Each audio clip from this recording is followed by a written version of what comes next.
by Kit Bradshaw. Swipe reporter. If you live in London or Leeds, you may have already spotted one on a street corner near you. At just under 3 meters tall, and with 2 large LCD advertising displays, the imposing aluminium structures are hard to miss. They're called InLinks and are billed as the payphone for the smartphone generation.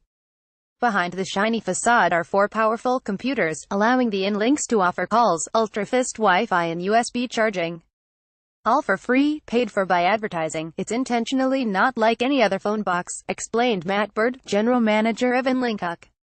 There's no box, no door, because they're no longer needed. And we've designed it to be modular, so we can keep chopping and changing the technology that's inside. Image, the 100th InLink was installed in Wandsworth, southwest London. In March, the model was picked by BT last year as an off-the-shelf replacement for the old phone box and marks the first time the company hasn't opted for a bespoke design. Unlike its predecessors, the InLink was actually designed for New York by a company called Intersection, backed by Google owner Alphabet. Since the kiosks were first installed in the Big Apple in 2016, they have met opposition from privacy campaigners. One group, calling itself Rethink InLink, has complained about the amount of personal data they gather, while other protesters have objected to the unit's 3 built-in cameras by covering them with tape.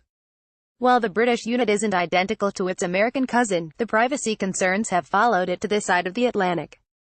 Image, some 135 InLinks have so far been installed in London and Leeds. Pick InLinkUK. In a letter sent to Wandsworth Council in December 2017, one campaigner argued that there was far too much latitude for the applicant to adapt these kiosks into a street-level mass surveillance system with the potential to cause serious harm to the public. Ross Atkin, a street furniture designer who specializes in the Internet of Things, is calling for better oversight. It feels like communities just don't have control over what's happening.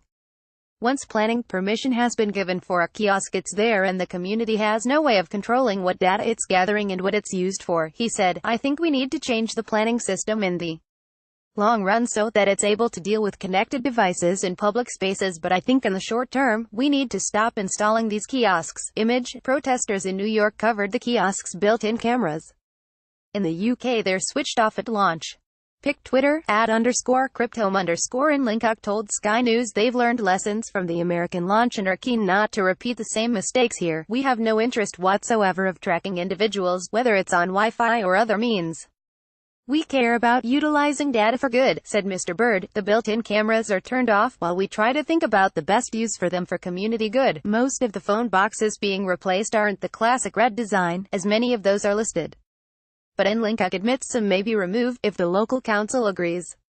Nigel Ling, co-author of the British phone box, told Sky News that the new InLinks offered function over design, but that younger people probably wouldn't be fussed about the demise of the old phone box. Image, the kiosks are replacing phone boxes in city centers, with 1,000 planned by the end of the year. Pick InLinkUK. The younger generation are more likely to see the red phone box as an icon of this country than something they'd actually want to use, he said. But for a certain generation, who can remember a time when even having a phone in your home was a rarity, the phone box was also an essential element of your daily life and part of your local community. So far 135 InLinks have been installed in London and Leeds, with Glasgow due to get its first kiosk in the next few months.